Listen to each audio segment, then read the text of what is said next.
یہ جو جمائیاں لینا ہے یہ شیطانی عمل ہے۔ جب شیطان کسی پر غالب آتا ہے تو وہ جمائیاں لیتا ہے، اور میرے آقا مولا صلی اللہ علیہ وسلم نے فرمایا کہ جب آدمی آ کرتا ہے تو حضور فرماتے ہیں شیطان پھر ہنستا بھی ہے اس وقت۔ تو پوری جب توجہ اللہ رسول کی طرف ہو، مسجد میں بیٹھنے کی ہو، تو پھر جمائی تو نہیں آتی۔ پوری اپنی توجہ وضو کر کے اچھی طرح، آپ کو پتہ ہے اچھی طرح، ایک تو ہے بغیر وضو کے نماز پڑھنا، اگر یہ تو کفر تک بندے کو لے جاتا ہے جو آدمی بغیر وضو کی نماز پڑھتا ہے۔ اگر جائز سمجھ کر پڑھتا ہے تو بندہ کافر ہو جاتا ہے، بھائی بغیر جی نماز ہو جائے گی، بدن پلیت ہو یا کپڑے پلیت ہوں اور بندہ جائز سمجھے کہ کچھ نہیں ہوتا تو بندہ کافر ہو جاتا ہے۔ اچھی طرح طہارت کر کے آیا کرو۔ میرے آقا و مولا صلی اللہ علیہ وسلم نے صبح کی نماز پڑھائی اور سورہ روم پڑھی آپ نے، الف لام میم غلبت الروم فی ادنی الارض وهم من بعد غلبهم سیغلبون۔ آگے پڑھتے پڑھتے میرے آقا و مولا پر سورہ روم جو ہے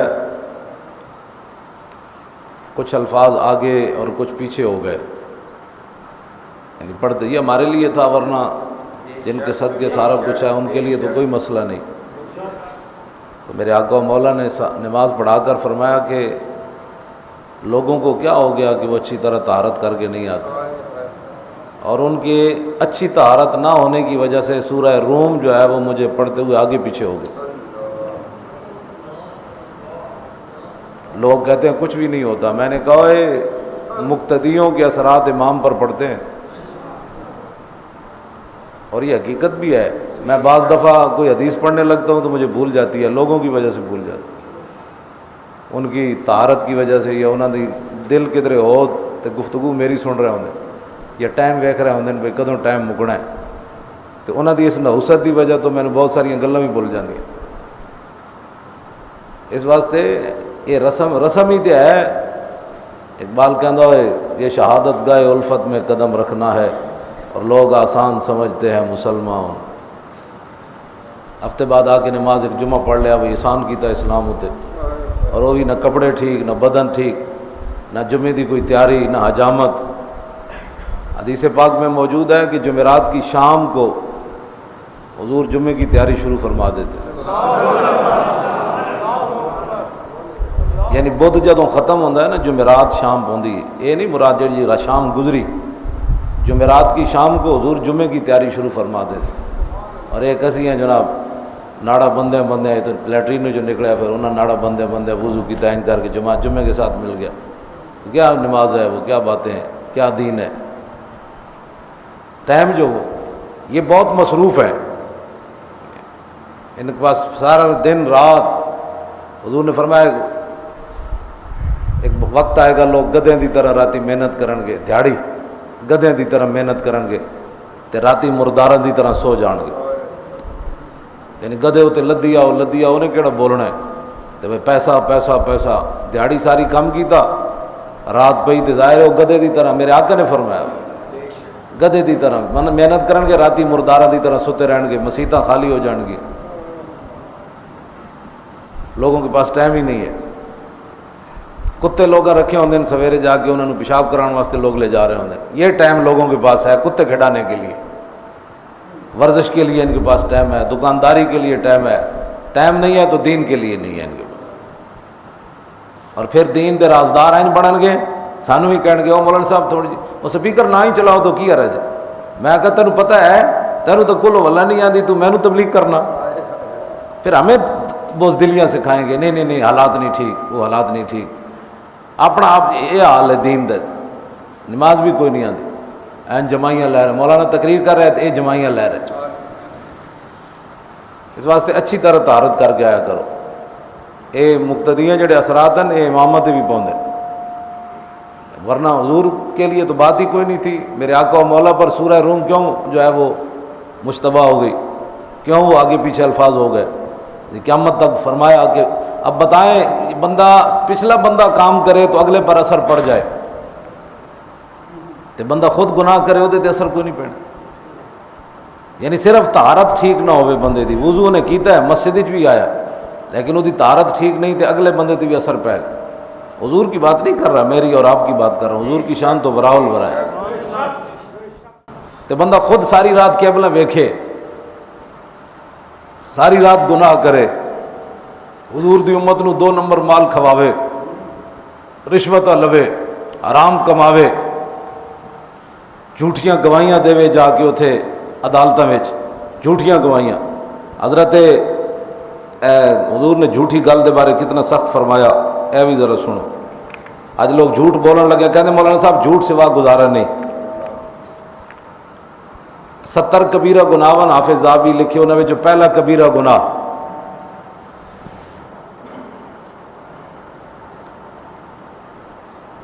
اللہ کے ساتھ کسی کو شریک ٹھہرانا. نبی علیہ الصلوۃ والسلام نے فرمایا کہ الا انبئکم باکبر الکبائر ثلاثا. حضور نے 3 باری صحابہ نے فرمایا. یہ بھی ایک طریقہ ہے بھائی، پوری توجہ ہو جائے. 3 باری حضور نے فرمایا میں تانوں کبیرہ گناہوں وچوں وڈے گناہ نہ دساں. صحابہ نے کیا عرض کی تھی حضور فرماؤ. پھر حضور نے دوبارہ فرمایا، پھر تیسری باری فرمایا کہ میں تانوں وڈے گناہاں وچوں بھی اکبر گناہ، ایک تو کبیرہ گناہ ہے، پھر اکبر انہاں کبیرہ نالوں بھی وڈے وہ گناہ نہ دساں. صحابہ نے عرض کی تھی حضور فرمائیے. تو آپ نے فرمایا الاشراک باللہ و عقوق الوالدین. فرمایا اللہ کے ساتھ کسی کو شریک ٹھہرانا اور اپنے ماں باپ کی نافرمانی کرنا. ایک کبیرہ گناہ نالوں بھی اکبر گناہ، وڈے گناہ. اور وکانا متکئن فجلسا. حضور ٹیک لگا کے یہ 2 باتیں ارشاد فرمائیں کہ کبیرہ گناہوں میں جو وڈے گناہ اللہ کے ساتھ کسی کو شریک ٹھہرانا اور ماں باپ کی نافرمانی کرنا. میرے آقا ٹیک لگا کر یہ ارشاد فرما رہے تھے. فجلسا، حضور بیٹھ گئے اور فرمایا الا وقول الزور الا وشہادت الزور. فرمایا خبردار جھوٹی گل نہیں کرنی. ایک کبیرہ گناہوں میں وڈے گناہ جھوٹی بات، قول الزور، اور فرمایا شہادت الزور، جھوٹی گواہی دینا. صحابی کہتے ہیں کہ حضور نے پہلی باتیں تو ایک بار فرما کے حضور نے آگے تشریف لے گئے، لیکن اتنی بار یہ حضور نے فرمایا فما زال یکررھا، مسلسل حضور فرماتے رہے الا وقول الزور الا وشہادت الزور. خبردار ہو جائے میری امت جھوٹی بات نہیں کرنی، خبردار ہو جائے میری امت جھوٹی گواہی نہیں دینی. اب آپ خود بتائیں، اتو لے کے تھلے تک ساری جھوٹ بول لیں. جس دکان تے چلے جاؤ، کوئی سودا لینڈ چلے جاؤ، جھوٹ بولن گے، ایڈے ایڈے وڈے جھوٹ. عدالتوں میں چلے جاؤ، پرچہ کٹن تو لے کے فیصلہ سنان تک جھوٹ، جھوٹ ہی جھوٹ. گواہیاں دین گے ہم خدا کو حاضر ناظر مان کر میں سچی بات کروں گا، اور الف تا یا جھوٹ بول دیں، لو جھوٹ بول دیں. اور میرے آقا اتنی باری فرمایا الا وقول الزور الا وشہادت الزور. صحابہ کہتے ہیں حتی قلنا لیتہ سکتا، ہم نے تمنا کی، ہم آرزو کرنے لگے کہ حضور بار بار جو فرما رہے ہیں تو حضور کو تکلیف ہو رہی ہے. حضور بار بار اپنی زبان اقدس سے فرما رہے ہیں جھوٹی بات نہیں کرنی، جھوٹی گواہی نہیں دینی. صحابہ کہتے ہیں ہم نے اپنے دل میں کہا کہ حضور کو تکلیف ہو رہی ہے، کاش کہ حضور خاموش ہو جائے. تے جتھے چلنا بھی جھوٹ ہوئے، بیٹھنا بھی جھوٹ ہوئے، کھانا بھی جھوٹ ہوئے، پہننا بھی جھوٹ ہوئے، ہر چیز جھوٹ ہی جھوٹ ہوئے. مقتدی طہارت صحیح نہ کرے تو امام دے اوتے اثر پہ جائے. ایک بندہ رشوت لے کے مسیتی آ کھڑوتا ہے امام دے پیچھے، سود لے کے آن کھڑوتا، 2 نمبر مال ویچ کے آن کھڑوتا، ملاوٹ والا مال ویچ کے پیچھے امام صاحب دے آن کھڑوتا. تو امام صاحب نو کی ہونا ہے؟ انہوں نے تو الحمد بھی جی بھولنا ہے انہوں نے، یا امام صاحب بھی کتے ادھر اپنا خیال لے جانا ہے. اے صورت حال ہے مسلمانوں دی، جھوٹ ہی جھوٹ، جھوٹ ہی جھوٹ، جھوٹ ہی جھوٹ، ہر گل جھوٹ. تو وہ جھوٹ نہیں بولنا، کہتے کمال ہے جی حضرت صاحب جھوٹ بغیر گزارا ہے، جھوٹ بغیر کوئی گزارا ہے؟ اسلام اس واسطے وارج کوئی نہیں. حضرت قاضی عماد گزرے ساڈے، انہوں دا فتاوا میرے کو موجود ہے، قلمی نسخہ ہے، وہ چھپیا نہیں اج تک. پرویز رشید دا پیو چھاپے گا انہوں. ہاں جی، وہ بڑا چونکہ عالم ہے، خود بھی بڑا عالم ہے. وہ قلمی نسخہ عربی چ لکھے ہوا، پھر وہ ایڈٹ ہوئے گا، پھر وہ بخاری مسلم دے تے ہزاراں کتابوں کے حوالے لگن گے، یہ لائے گا پرویز رشید تو پھر وہ کتاب فتاوی حمادیہ ہوں چھپے گا، کہنا یہ مولوی جاہل ہوتے ہیں۔ میں کہا جاہل دیا پترا، میں تو تیرے سامنے ایک صفحہ رکھا نا جڑے پرانے لکھے ہیں، ایک صفحہ تو تینوں لگ پتے جان، تیریاں 10 نسلیں پہلے بھی نہیں پڑھ سکتی تے آنے والیاں 10 نسلیں بھی نہیں پڑھ سکتی۔ فتاوی حمادیہ دے جڑے مصنف ہیں نا، آپ جدوں کرسی عدالت تے بیندے سن تے کوئی بندہ بھی گواہی دین آندا سی تے جڑا جھوٹا گواہ ہوندا سی بب کردے عدالت جو باہر نس جاندا سی، اور آپ دی عدالت جھوٹی گواہی کوئی نہیں سی دے سکتا۔ آپ دے اتنا دبدبا تے روب سی، کیونکہ روب اپنا اس واسطے سی کہ انہاں کدی رشوت نہیں سن لیاں، کدی فیصلے نہیں سن ویچے، تے وہ رسول او حضور دے غلام سن۔ اور شاہ مراد مسجد بنوائی، شاہ بادشاہ سی، مسجد تو سپیکر نہیں اتروائے، مسجد بڑھائی، ہاں جی جی پہلے ہی سپیکر لگے ہوئے سن وہ بھی اترواؤ۔ وہ شاہ مراد ہو جب بادشاہ سی جنہیں مسجد بنوائی تو بڑا پیسہ لایا، انہیں انا پیسہ لایا مسجد بنوان تے۔ کرکٹ بحال ہو گئی، واہ جی واہ، پاکستانیوں کے چہرے چمک اٹھے۔ میں آکھا کوئی بات نہیں، انہاں چہرے یوم تبیض وجوہم وتسود وجوہ، یہ آج چمکات جس دن کالے ہونے پتہ لگ جائے گا۔ آج تیرے چہرے چمک اٹھے کرکٹ کی بحالی کے لیے، تو ناموس رسالت کے لیے کبھی تیرے چہرے کو پریشانی ہوئی؟ پاکستانیوں کی، چونکہ پاکستان بنا جو کرکٹوں کے لیے تھا اور کھلاڑیوں کے لیے تھا، ارباں روپے کرکٹاں تے لان گے اور مسجداں تے لگے ہوئے سپیکر بھی اتارنے، وہ وارج نہیں ہے۔ کرکٹ باہروں آئی ہوتے ہیلی کاپٹر حفاظت کر رہا ہے۔ میں نے کہا ناموس رسالت پر تم نے تو قومی جو کرکٹ ٹیم ہے اور لوگوں کو بھی بے حیائی اور فحاشی پر مبتلا کرتے ہیں، اور وہاں کافروں کی ٹیم اور مسلمانوں کی ٹیم کھیل رہی ہے، اوپر ہیلی کاپٹر حفاظت کر رہے ہیں کیونکہ ان کی جان بڑی قیمتی ہے۔ تو میں نے کہا ناموس رسالت پر تمہارا پیرا دینا تو درکنار، تم تو ناموس رسالت پر بات کرنے والے کو بھی مجرم ٹھہراتے ہو کہ تو مجرم ہے، تو نے حضور کی عزت پر بات کیوں کی؟ لیکن انہیں جو پتہ لگ جائے تو پھر گل تو کوئی نہیں رہنی۔ ان کی جانیں ان کی بڑی قیمتی ہیں، اور وہ جان بڑی قیمتی ہے، انہیں ہیلی کاپٹر حفاظت کر رہے ہیں۔ تو جب ناموس رسالت کی بات آئے تو جو حضور کی عزت کا قانون پہلے موجود ہے اس کو ختم کرنے کے لیے تیار ہے، اس کو بھی مکا دو۔ اور کافروں کی ٹیم جب ہوٹل سے چلے پورے روڈ بند ہو جائیں، اور پھر جب کھیل رہی ہو پوری لاہور کی پولیس، چور ڈاکو آزاد، وہ کرکٹ کے کھلاڑیوں کی حفاظت کے لیے کھڑے ہو۔ یعنی عام بندے کی جان کی اتنی حفاظت ہے، اور رسول اللہ کی ناموس کا قانون، اس پر عمل بھی کوئی نہیں، تمہیں ویسے بھی گوارا کوئی نہیں۔ کس منہ سے کہتے ہو ہم مسلمان ہیں؟ ہمیں بھی بتاؤ۔ لو جی شاہ مراد مسجد بنوا لی تو ایسی بادشاہ مسجد ویکھن آ گیا، بادشاہ کرکٹ میچ کا افتتاح کرنے نہیں آیا، مسجد کا افتتاح کرنے آیا کہ میں نے اتنا پیسہ جو لگایا تو چلو۔ جب اس نے مسجد دیکھی تو ظاہر بادشاہ ہوتے ہیں، اس کو مسجد پسند نہ آئی۔ اس نے کہا میرا اتنا پیسہ لگایا ہے اور یہ جو مستری ہے اس نے بڑی نادانی کی اور بڑی بددیانتی کی، اس نے میرا پیسہ ضائع کر دیا۔ بادشاہ کو جلال آیا، اس نے جلاد بلایا، جلاد کو کہنے لگا کہ اس کا ہاتھ کاٹ دو، یہ جو مستری ہے نا اس نے میرے پیسے ضائع کیے، مسجد اچھی نہیں بنی، اس کے ہاتھ کاٹ دو۔ اب بادشاہ ہوتا ہے، وہ جلاد آیا، اس نے ہاتھ ایسے رکھا تو اس نے ہاتھ کاٹ دیا۔ جب ہاتھ کٹ گیا تو پھر کیا ہوا؟ یہ ہے محمد عربی کا دین۔ ہاتھ کٹ گیا، اس نے کٹا ہوا ہاتھ اس ہاتھ میں پکڑا اور جوئے خون اسادے میں مار رفت، پیش قاضی ناتواں اوزار رفت۔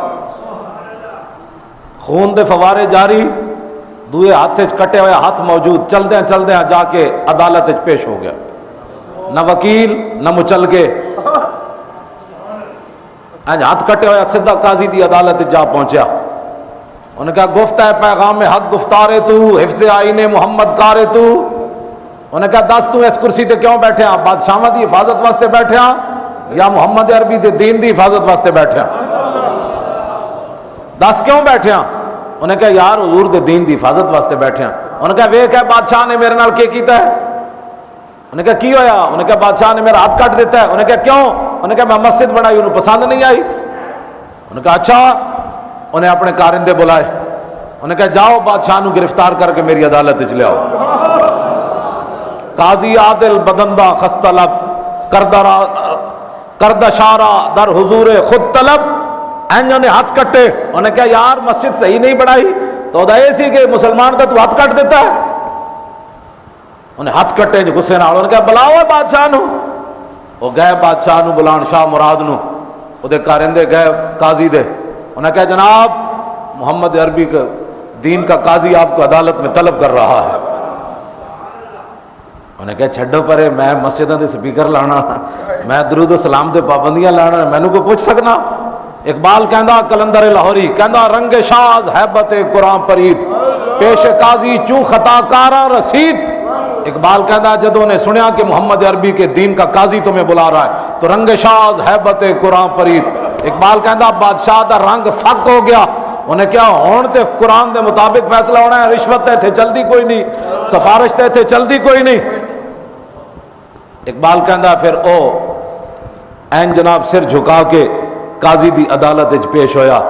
اقبال کہنے لگا ویکھو یک طرف فریادی دعویٰ گرے، یک طرف شہنشاہ گردوں فرے۔ اقبال کہندا ویکھو ایک عام مستری ایک طرف کھڑا سی، یا پوری سلطنت دا بادشاہ ایک طرف کھڑا سی۔ گفت شاز کردہ خجلت بردام، اعتراف از جرم خود آوردام۔ قاضی دی عدالت وچ پیش ہویا تو کہنے لگا جناب میرے کو واقعی زیادتی ہو گئی، میں جذبات میں آ گیا تھا، میں غصے سے اپنے آپ سے باہر ہو گیا تھا، تو میں اپنے گناہ کا اعتراف کرتا ہوں، میں معافی چاہتا ہوں، میں نے اس مستری پر ظلم کیا اور مجھے معافی جو ہے وہ دے دیں۔ بھائی تو پرویز رشید تو کیا اذان نو تو مردہ فکر کیا، تو آخرت دا مذاق اڑا ہے، اب عدالت میں آ، اب شریعت کی عدالت میں آ، شریعت تیرے بارے میں کیا فیصلہ کرتی؟ میں جی معافی چاہتا ہوں، معافی تو اس بادشاہ نے بھی مانگی۔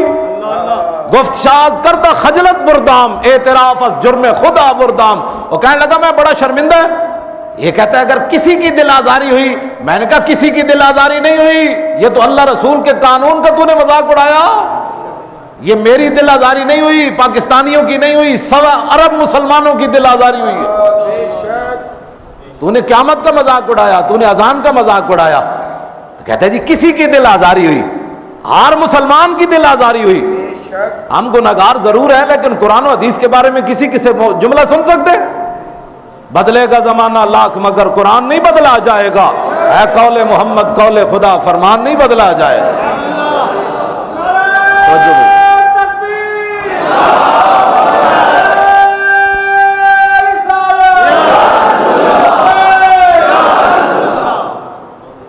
جڑے درباری سرکاری مولوین نظریاتی کونسل والے وہ کہندے ہیں ہم نے توبہ قبول کر لی۔ میں آکھا شیرانی تینوں جڑی دکھ ہویا تو دی توبہ قبول کیتی، جڑی ایسا جیری نو دکھ ہویا اے دی توبہ کنے قبول کرنی؟ جڑے ساڈے مدینہ کالونی والے نو دکھ ہویا اے پوری امت نو دکھ ہویا، شیرانی نو تھوڑا دکھ ہویا؟ پوری امت کے سامنے پیش ہو، علماء جو فتویٰ ہے وہ علماء کے سامنے پیش ہو۔ اب جی میں کسی کی دل آزاری ہوئی تو کہتا ہے یہ مردہ فکر ہے، اللہ اکبر اللہ اکبر۔ لو جی بادشاہ بھی انجے، انہیں کہا جناب قاضی عدالت ہوتے کرسی تے بیٹھے، انہیں کہا جناب میں معذرت چاہنا، میں بڑی زیادتی کی تھی، ظلم کیتا ہے، میں گناہ دا بھی اعتراف کرنا تے میں شرمندہ بھی بنا کہ میں نے مستری نال نہیں کرنا چاہیے سی، لیکن وہ قاضی سن محمد عربی دے دین دے، انگریزی قانون دے قاضی تے حسن نہیں۔ تے قاضی نے پتہ کو کی کیا، انہیں کہا گفت قاضی فی القصاص آمد حیات، زندگی گیرت بہی قانون ثبات۔ انہیں کہا جناب اگر مگر یا خجلت یا اعتراف جرم اس سے یہ معافی نہیں ہے، قرآن کہتا ہے وَلَكُمْ فِي الْقِصَاصِ، قرآن تو قصاص کا مطالبہ کرتا ہے اور اسی سے نظام دنیا قائم ہے۔ اب ایسے نہیں ہوگا کہ تو معذرت کرنے سے تجھے معاف کر دیا جائے گا، نہیں نہیں ایسے نہیں ہوگا۔ عبد مسلم کم تر از آرار نیست اور خون شاہ رنگین تر عزم مار نیست۔ انہیں کہتا ہے پتہ نہیں سی جدو تو کلمہ پڑھیا کہ مستری دا خون تے بادشاہ دا خون برابر ہے، مستری دا ہاتھ تے بادشاہ دا ہاتھ برابر ہے، مستری دی عزت تے بادشاہ دی عزت برابر ہے. تو پڑھیا نہیں سی؟ جدوں قاضی نے قرآن دی آیت پڑھی تے بادشاہ سی حضور دے دین نو منن والا، چوں مراد این آیا محکم شنید، دست خیش از آستین بیرون کشید. اقبال کہندا جدوں بادشاہ نے اے قرآن دی آیت سنی وَلَكُمْ فِي الْقِصَاصِ حَيَاتٌ يَا أُولِي الْأَلْبَابِ لَعَلَّكُمْ تَتَّقُونَ، کہنے لگا جدوں شاہ مراد آیت سنی تے اپنا ہاتھ انہیں باہر کٹ دیتا ہے. انہیں کہا لو جی جے قرآن کہندا ہے تو پھر میں حاضر ہوں. انہیں کہا لو ہاتھ حاضر ہے. مدعی را تاب خاموشی نہ مان، او جڑا مدعی سی نہ دعویٰ کرن لگا سی بادشاہ دا ہاتھ کٹو. اقبال کہندا مدعی را تاب خاموشی نہ مان، آیا بالعدل والاحسان خان. انہیں کہا جناب ان اللہ یامر بالعدل والاحسان وایتاء ذی القربى وینہی عن الفحشاء. انہیں آیت پڑھی، انہیں کہا میں پڑھیا پہلے ضرور سی لیکن آج عملہ نہیں دی تصویر ویکھ لئی. چوں مراد این آیا ہے محکم شنید، انہیں تے ہاتھ کٹ دیتا تے او جڑا مدعی سی وہ نچن لگ پیا. انہیں کہا گفت از بار خدا بخشیدہ مش، از برائے مصطفیٰ بخشیدہ مش. انہیں کہا بادشاہ دا ہاتھ کٹوانا مقصود نہیں سی، صرف میں یہ ویکھنا سی کہ تو محمد عربی دا غلام ہے یا بادشاہ دا غلام ہے. اللہ اور اس کے رسول کے واسطے میں نے اس کو معاف کر دیا. بس یہ ہے محمد عربی کا دین.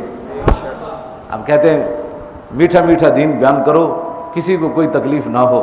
تو میں نے کہا یہ سارا بند کر دیں، کسی کو کوئی تکلیف نہ ہو. حضور کی عزت اور ناموس کے مسئلے میں ہم چپ کر کے بیٹھے رہیں. کرکٹوں کی ٹیموں کے لیے پورا لاہور سیل ہو جائے کیوں کرکٹ ٹیم آ رہی ہے. تو میں نے کہا جن کے صدقے ساری عزتیں ملی ہیں ان کی عزت پر بات کرنا بھی جرم ہے.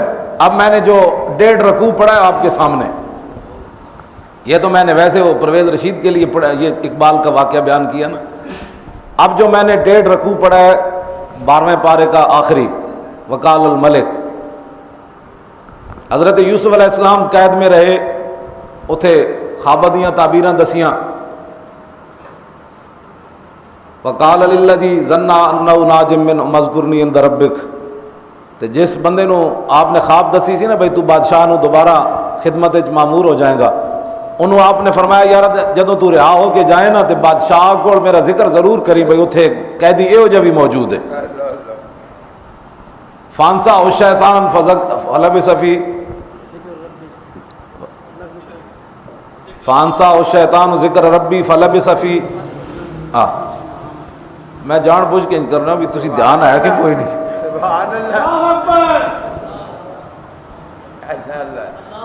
توجہ، انہوں شیطان نے بلا دیتا، جناب یوسف علیہ السلام کا ذکر ہی انہیں نہ کیتا. بادشاہ نو پھر خواب آ گئی. قال الملک انی ارا سبع بقرات سمان یاکلن سبع عجاف وسبع سنبلات خضر واخر یابسات. بادشاہ کہنے لگا وزیرو، اور میں خواب ویکھیا یار بھائی کمزور گاواں تے موٹیاں گاواں نو کھا رہی ہیں، تے 7 کمزور گاواں 7 موٹیاں گاواں نو کھا رہی ہیں. تے میں خواب ویکھیا کہ 7 شاخاں جڑیاں نو سبزن تے 7 خشکن. یا ایھا الملأ افتونی فی رؤیا ان کنتم للرؤیا تعبرون. اور میں اوئے وزیرو دسو اس خواب دی تعبیر کے. خواب جڑا نا خواب آج کل تو مینوں کسی نے چنگا خواب کدی نہیں سنا ہے. ویسے جھوٹ لوگ بولتے ہیں میں مدینے میں گیا، میں آخا تو مدینے راتی فلمیں ویکھ کے مدینے کوئی نہیں جانا. بالکل جھوٹ مارنے لوگ، فلمیں ویکھن والے مدینے کوئی نہیں جاندے. انہوں نے خواب انج ہی آئے گا بھائی گٹر ڈگیا ہوا نہیں جی خواب آنے. بالکل میں نے کوئی دسے میں چنگا کدی خواب کسی نے آیا. جڑے ویسے جڑے قرآن پڑھ کے سوندے تے حضور تے درود پڑھ کے سوندے انہوں نے خواب آندے سونے سونے. لیکن ایک گل ضرور ہے، میرے آقا نے فرمایا جس بندے نو خواب آوے لا تحدث بها لبیبا او حبیبا. حضور نے فرمایا جس بندے نو جیو جا خواب آوے تے اپنے محبوب نو تے اپنے چہیتے نو بیان کرے، ہر بندے نو اپنا خواب بیان نہ کرے. بالکل خواب کسی ہر بندے نو دسنا بھی نہیں چاہیے. گل بھی سمجھ آئی؟ ہاں بالکل خواب نہیں دسنا چاہیے. اس واسطے کہ خواب جب تک میرے آقا نے فرمایا خواب کی تعبیر نہیں نہ بیان ہوتی تو یہ پرندے کی طرح اوپر پھرتا رہتا ہے ایسے خواب. اور جب یہ بیان کر دیا جائے اس کی تعبیر تو پھر پرندہ جیسے گر جاتا ہے وہ خواب بھی واقع ہو جاتی ہے. اس واسطے حضور نے فرمایا بھی چنگے بندے نو بیان کرو جو اودی تعبیر غلط بھی ہوئی تے تہاڈا محبوب ہے. سبحان اللہ. ایک صحابی نے آ کر عرض کی کہ حضور میں نے خواب دیکھا کہ میں نے اپنی گردن کاٹ دی. خواب کتنا خطرناک ہے. میرے آقا مسکرا پڑے, فرمایا پریشان ہونے کی ضرورت نہیں, شیطان تمہارے ساتھ کھیل رہا تھا. یہ حضور نے بیان فرما دی. میرے آقا مولا نے فرمایا میں نے خواب دیکھا کہ میں نے دودھ پیا اور دودھ کے جو تری ہے وہ میرے ناخنوں سے ظاہر ہو گئی, اور جو بچا ہوا دودھ تھا وہ میں نے عمر کو دے دیا. صحابہ نے عرض کی کہ حضور فما اولتہ, حضور پھر اس کی تعبیر آپ نے کیا کی؟ آپ نے فرمایا العلم, کہ میں نے جو بچا ہوا دودھ عمر کو دیا, اس کا مطلب یہ ہے کہ میں نے اپنا علم عمر کو دیا ہے. میرے آقا نے فرمایا لوگ میرے سامنے پیش کیے گئے, کسی کی قمیص ناف تک تھی, کسی کی قمیص گھٹنوں تک تھی, کسی کی قمیص ٹخنوں تک تھی, کسی کی قمیص زمین سے لگ رہی تھی, اور کسی میں نے عمر کو دیکھا کہ اتنی بڑی انہوں نے قمیص پہنی ہوئی تھی جو پیچھے وہ گھسٹ کر آ رہی تھی. عمر نے اتنی بڑی قمیص پہنی ہوئی تھی. تو صحابہ نے عرض کی حضور اس کی تعبیر کیا ہے؟ تو میرے آقا نے فرمایا اس کی تعبیر ایمان ہے, اس کی تعبیر ایمان ہے. عمر کا ایمان اتنا بڑا ہے, مضبوط ہے. تو خواب ہے. بادشاہ نے خواب دیکھی بڑی پریشان کن. وقال الذی نجا منہما وذکر بعد امۃ انا انبئکم بتاویلہ فارسلون. او جنوں یوسف علیہ السلام نے دسے نہیں جیل وچ, انہوں پھر یاد, بادشاہ دی چمچگیری کر دیا, یوسف علیہ السلام نے بھول گیا. وقال الذی نجا منہما وذکر, پرویز رشید اے وذکر جڑا ہے نا اینو 3 قسم دا قرآن وچ پڑھنا اینو جائز ہے. اے ذکر یذکر ذکرن اینو لے گئے باب افتعال ہوتے, بن گیا اذکر. باب افتعال دے فاقل میں زال واقع ہویا تے دا افتعال کدے نال بدل گئی جی؟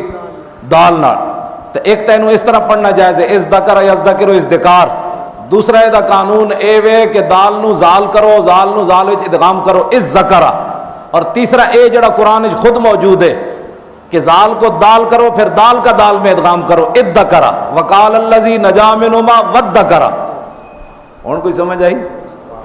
دینی مدارس جو ہے وہ جہالت کی فیکٹری ہے. وذکر وقال الذی نجا منہما وذکر, نجا ینجو نجاتا فہو ناجن. او جڑا بچ گئے سی بادشاہ دے قید چوں, انہوں پھر یاد آیا, انہیں کہا او جیل وچ ایک بندہ مینوں ملیا سی, وہ کہنے لگا اچھا جی مینوں بھیجو, میں جانا جا کے وہ جیل وچ ایک بندہ ہے وہ خواباں دی تعبیر دسدا ہے, سانوں تے آندی کوئی نہیں. تے بندیاں دا دستور پتہ ہے کہ جدوں مطلب ہوئے, محدث مفسرین نے اس کے تحت لکھیا بھئی انہوں کدی بھی یوسف علیہ السلام یاد نہیں آئے. ہن بادشاہ دی چمچگیری واسطے جدوں قید وچ پہنچیا دوڑدا تو یوسف علیہ السلام دے سامنے بول گیا تے کہنے لگا قرآن نے بھی نقل کیتا ہے یوسف ایھا الصدیق. کہندے ہن خوشامد کرن لگا, جناب بڑے تسی تے سچے ہو, تہاڈی کیا بات ہے. ہن مطلب اے سی میں بادشاہ دی خواب جو میں لے گیا تو میری چمچگیری ہوتے بڑی وقت بادشاہ نے مینوں کہنا بندہ تو ہے, تو میرا مسئلہ حل کر دیتا ہے. اے دنیا دا دستور ہے, جدوں مطلب ہوے پنجابی کی کہندے جدو مطلب ہوئے تو پنجابی کی کہندے نا کہندے کھوتے نو بھی پیو لوگ میں نے اے مطلب ہے. ہن مطلب سی تے پہلے یوسف علیہ السلام دا نام انہیں کدی زندگی چ نہیں لیا. ہن کہندا یوسف ایھا الصدیق افتنا فی سبع بقرات سمان یاکلن سبع عجاف وسبع سنبلات خضر واخر یابسات لعلی ارجع الی الناس لعلہم یعلمون. کہنے لگا او یوسف او تسی تے بڑے سچے ہو تے تہاڈی کیا ہی بات ہے حضور, تہاڈے جا تے میں ویکھیا کوئی نہیں بادشاہ. انہوں نے فرمایا مسئلہ کیا ہے؟ انہوں نے کہا جناب ساڑھے بادشاہ نو خواب آ گئی. ایک خواب پھر آئندہ جمعہ انشاءاللہ بھی خواب کی آئی تو یوسف علیہ السلام پھر وہ دی تعبیر کی تھی. تو پھر اللہ نے نبی دی ناموس دی خاطر سارے مصریاں نو بازار وچ ویچے گنجے. ہاں اللہ اپنے اتنا غیور ہے. یوسف علیہ السلام کا سودا ہوا وشراؤ بثمن بخس دراہم, بھائیاں نے کھوٹے درماں دے بدلے جناب یوسف نو ویچیا. تو پھر مصری آپے کیویں وکے وہ اگلا قرآن نے بیان کیتا. رہے گا یوں ہی ان کا